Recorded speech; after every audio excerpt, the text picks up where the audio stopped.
తీసుకుంది. దాశరథ్ మ్యాన్జీ బీహార్లోని ఒక పేద కూలి.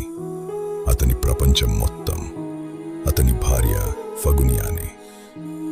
ఒకరోజు ఆమె పర్వతం దాటుతూ జారిపడింది. ఆసుపత్రి చాలా దూరం, దారి లేదు. అతని చేతుల్లోనే ఆమె ప్రాణాలు పోయాయి. ఆ క్షణంలో అతను మాటిచ్చుకున్నాడు, ఇంకెవ్వరి ప్రేమ ఇలా చనిపోకూడదు. 22 సంవత్సరాలు, ఒకే మనిషి, ఒకే గోలి. ప్రేమ కోసం పర్వతాన్ని చీల్చాడు.